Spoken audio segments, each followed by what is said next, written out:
Hi guys, good afternoon and welcome to the CNBC-TV18 Mumbai newsroom. I'm Pavitra Parekh. With me is Sonal Bhutra. You guys are tuned into Mutual Fund Corner. And you know, the key topic that we're talking about today is that while the market has hit these fresh lifetime highs, how should your mutual fund investment strategy really change? Should there be a change in the first place? So Sonal, lots to talk about with the market sitting at fresh highs. Oh yes, and to do that and to get an expert opinion as well, we have with us Kirtan Shah, who's the founder and chief executive officer at Credence Wealth Advisors, and we are going to be talking all about investing at all-time highs and how to look at sectoral funds at this juncture. Kirtan, good afternoon. Thanks a lot for joining us. And that's clearly the first question, right? Now we are at a record high level. In that case, what happens to mutual fund investors? Should they actually worry about timing the market or just get in at the earliest? Sonal and Pavitra, thank you so much for having me on the show. All of us know, right, that most of us will not or ever be able to time the market correctly. Why even try? I mean, because I manage clients and I can tell you, I know so many of these investors who've been waiting on the sideline since the Nifty was at 14,000 levels, expecting markets to fall so that they can enter, right? Given an opportunity, now in the hindsight, it's easier to say that that was a better time. But it clearly is a very straightforward understanding, in my opinion, is that most of us can't time the market and we should not even try. So if we can't time the market, what is the best alternative as a retail investor?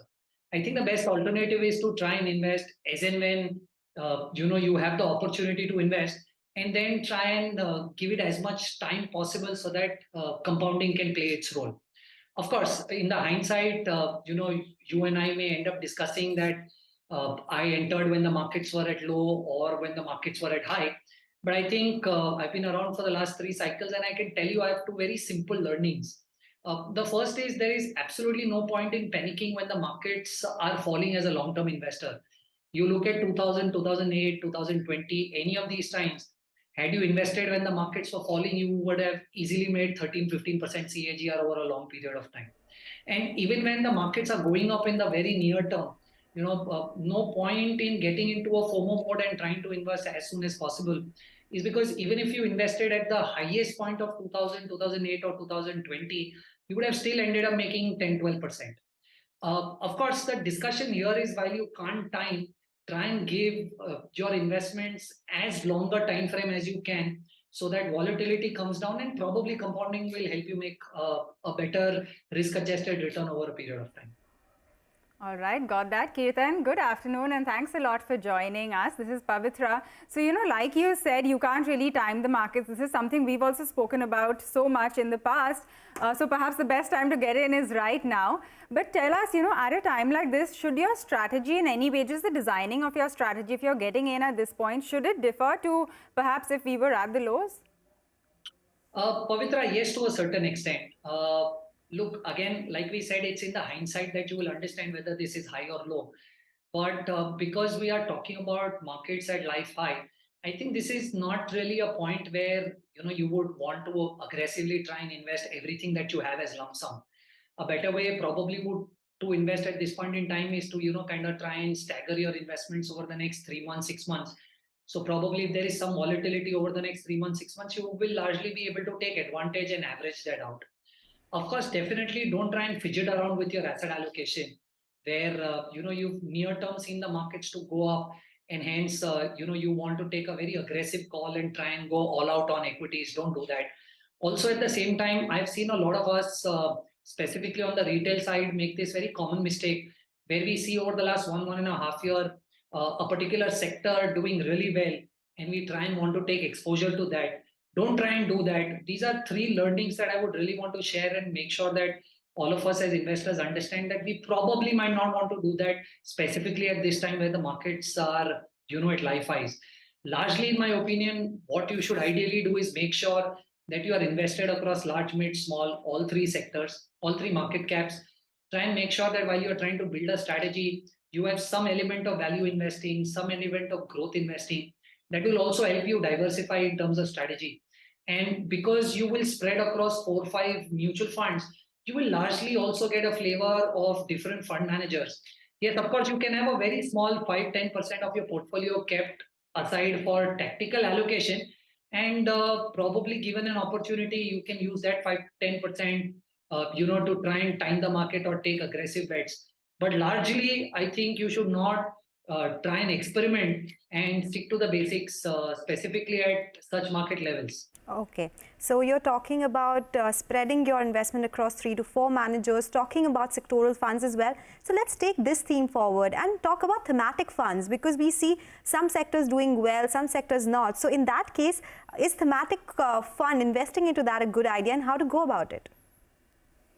So Sona, I think first as a retail investor, we have to understand that you can't get carried away looking at the last 1 year, 2 year, 3 year returns, because you will typically see that whichever sector is actually performing well would significantly outperform the benchmark or let's say a Nifty, and hence the returns are always going to be eye popping, and you would typically get attracted towards the sector which is performing well over the last 6 months, 12 months. What is to be understood here is that largely from a risk perspective, uh, the lowest risk in the equity basket would probably be a large cap, then would be a mid cap, and then would be a small cap. What you have to understand as an investor is while you do sectorial investing, the hierarchy in terms of risk is even larger than a small cap. So I would say if you are investing in a sectorial fund or a thematic fund, understand that probably you are taking a larger risk than investing in a small cap fund. Also, while you are trying to do sector investing, I think sector investing will fit into the 5-10% of the tactical allocation bet that we spoke about in the last question, right? Sectorial fund probably largely may not fit largely from a retail perspective as the core portfolio. Your core portfolio always is going to be a large, mid, small, and probably you can take sector bets depending on the market situation that you are looking at, and you would want to take that 5-10% allocation towards your tactical bet. Let's say today probably you might feel that IT is largely undervalued, everything's run up, but IT is still available at, let's say, 25% discount to the all-time highs, and you might then want to take a small 5% bet of your overall portfolio towards IT. Then probably you can definitely do that. But largely what my way of looking at it is, build your large, small, mid-cap core portfolio and use sectorial funds largely as a tactical bet as 5-10% of your overall allocation. All right, got that. So that is on sectoral and thematic funds. Kirtan, since we're talking about this space, would you want to highlight some of the risks associated with sector funds as well? Because this can be really risky, right? Like you were pointing out, by the time a sector or a fund from that sector looks really attractive to you, you've missed out on a bunch of the returns already. So I think timing would perhaps be the biggest risk, but also you could see concentration risk as well, right? Absolutely, Pavitra. I think timing is a very big risk in this market, because when the retailer is trying to understand which sector to invest in, the typical way of identifying is looking at the returns generated over the last 1 year, 2 year, or 3 year. Now, if a particular sector has generated significantly large returns over 1 year, 2 year, right, probably you've missed the rally, and this probably is the wrong time to enter in that fund. Invariably, when you enter at the wrong time, getting out of that fund becomes very difficult or very crucial, is because if a particular sector has significantly outperformed over the last 1 year, 2 year, right, expecting the same kind of return over the next 1 year, 2 year is not going to be the right way of looking at it. Getting in the sector is probably one way of looking at it, but I think while you are investing in sectorial funds, the biggest challenge is for you to be able to identify when to get out of the sector. Is because after a significant rally, if you're not able to time your exit well, you probably are going to be in for an upset for the next 2-3 years. So timing is a big risk, in my opinion, which is associated while you're trying to look at sector funds. Also, not a lot spoken about this, but concentration risk is a big problem when you do sector investing. So if you're a large cap investor, you will invariably see that most funds and index would have 35% allocation to BFSI already. Now, as a large cap investor, if you take sectorial bet in a BFSI fund, you're going to adding a lot of concentration to your portfolio. Similarly, if you're a mid cap investor, you will see 25% of your portfolio is BFSI and services. And as a small cap investor, you will see 25% of your portfolio today is chemicals and healthcare. You really have to keep this in mind while you're trying to add a sectorial fund to your core portfolio, is because you don't want to add more concentration to a particular sector in your portfolio. And very importantly, again, not very commonly spoken about, but while you're trying to do sector investing, The bigger problem is government policies around a particular sector. International policies, framework, macros, all of these things play such a large role while you are trying to do sectorial investing. So these are three definite risks that I would want a retailer to really understand before they go on to take a sectorial bet. That's right. Actually, what better timing than now to talk about international markets posing a risk to domestic markets, right? Kirtan, hold on to that thought. We'll quickly take a break, and on the other side, we'll continue this conversation. Stay tuned. Welcome back. You're still tuned into Mutual Fund Corner, and we have with us Kirtan Shah of Credence Wealth Advisors, and we are talking all about investing at record highs and sectoral investing as well. So, Kirtan, people are now becoming more comfortable with equity investing. We are moving away from debt, but right now we are in a high interest rate scenario as well. So, what kind of recommendations do you have when it comes to debt exposure from high, medium, low risk portfolios? How should investors start looking at this? So now I think debt is a very necessary component in your portfolio, and unfortunately, while markets go up, people try and move away from their basic asset allocation towards more risk-taking assets because they feel that the near-term performance is going to continue. If I can just share a very simple stat, if you look at the last 10 years and 12 years and 15 years of performance, a 70% equity and a 30% government security portfolio has done much better on a risk-adjusted basis versus a 100% Nifty portfolio, right? So it's just a myth that a 100% equity portfolio will always end up doing well versus an asset allocation strategy. Also, my personal view here is that the interest rates probably are going to top out in the near term, right? If they've already not topped out. So if I have to keep aside risk in terms of suggesting allocation, I am rather of an opinion that you should start taking calls on investing in medium-term and long-term funds. But of course, if we go from a risk perspective, I think a conservative investor should largely stay invested in money market kind of funds. Probably if you're a balanced investor, you may look at investing in short-term funds, corporate debt funds, banking PSU funds. And if you're an aggressive investor, I think this is actually the time to start taking bets on long duration funds.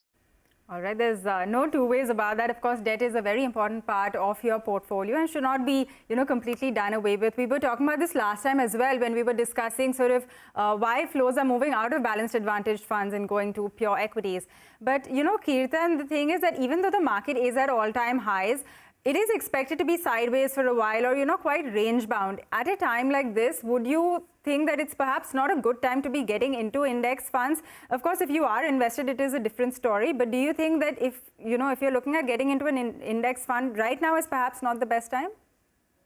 Pavitra, if I can share with you some very basic understanding from historical data points, you would typically see that when markets are at lows, right? And because this is historical, we have the advantage of hindsight advantage.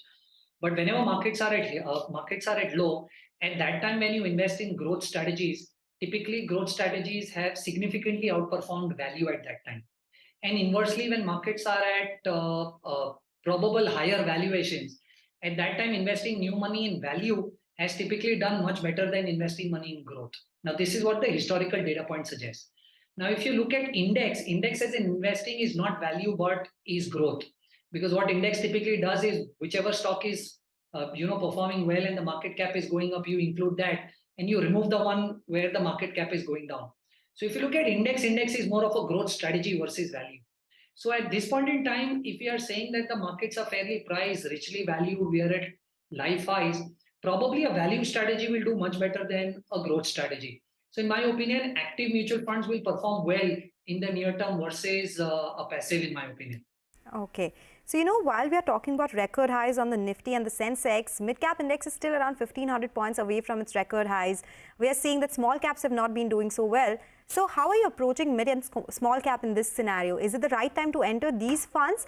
And generally, what is your take on NFOs as well? Is that something that investors should be looking at? So, Sona, look, because the market has not seen a broad-based rally, and this is very concentrated, and which is why you see that Nifty's gone up so significantly, but not all portfolios have done well, right? So in the near term, of course, while there is momentum in the market, you would typically see that a growth investing strategy would end up, working well for you in the near term. Typically, from a perspective that the market has to really go broad based in terms of performance before it starts, trying to top out and start falling. So in the near term, you might see small cap, mid caps also ending up participating in the larger rally. If the rally largely has to sustain, and then there is a distribution across the breadth of the market. But from a long-term investor perspective, I think this does not make any significant change for you to start allocating money to a mid cap or a small cap because it is currently underperforming. Of course, you will see it outperform probably in the near term if the market from concentration moves to a broader base rally. But that does not change anything from a longer term perspective. And if you see, if I just have to quote to you the last 10 years, right? You look at the last 10 years and you will see that there are 2-3 years where the large cap has done really well. There are 2-3 years where mid cap has done well. And then there are 2-3 years where the small caps have done well. So the sectors or the winners keep rotating year after year. For you to be able to predict what will work and what will not over the next 2-3 years is a slightly difficult business for a retail investor. So I would still stick to what I initially discussed in one of our earlier discussions was that make sure that your core portfolio comprises of large, mid and small, and then end up taking a tactical bet wherever you see an opportunity. And from an NFO standpoint, I am not really a very keen participant in the NFO category. I think while you have so many funds that you already know of, right, that have existed in the market, let's say for a flexi cap space or a mid cap space or a small cap space, you have 20-30 funds with a 5-year, 10-year, 15-year, 20-year history, right? Why do you want to enter into a fund which has absolutely no history, right? Of course, if an NFO comes out which has a completely different theme or a product to offer which does not exist in the current offering, then you probably might want to look at it. But otherwise, I don't really see why there is too much of merit to invest in an NFO when in the same space, in the same category, you have so many of these other funds with a lot of historical performance data points. All right, so not a huge fan of NFOs, and perhaps also more for completely new investors, right, who might not have that much of an understanding of what the funds are. So perhaps best to go with one that has been around for a while. Kirtan, just one final question to wrap up, and I'm going to go back to the sector funds because we've been getting a lot of questions on these. Take us through how you would decide which sector fund to invest in. You've already said, of course, that you can't just look at past returns. That is definitely not a good way to assess. But do you then see, and try to assess which fund is, which sector is perhaps looking better in terms of valuation, or how would you go about that? See, ideally, Pavitra, in my opinion, what you should largely also understand is that first you will have to look at your own composition of investment. Like I said, if you're a large cap investor, you might not want to do a BFSI because 35% of your portfolio is already there.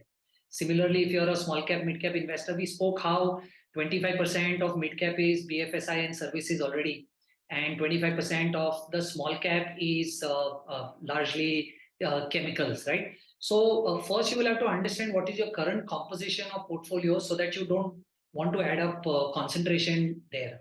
Of course, the second thing that you definitely look at is valuations, right?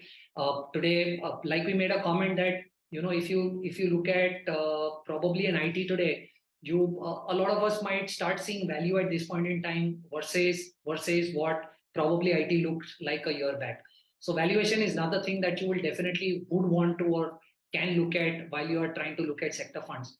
Third, very importantly, in my opinion, is you should typically look at government policies and some changes that you can observe that are happening in sectors, right? So let's say if I have to quote manufacturing as a sector, right, you would typically see how a China plus one or a PLI is actually working out for that particular sector. You look at EV and you will understand how globally there is a big change happening, and in India also there is a lot of incentive for businesses to do or play a role on the EV side, right? So I think largely you will have to look at valuations, you will have to look at your existing portfolio composition, and also have a look at what is happening in the government policies and global macros, which can end up affecting a particular sector.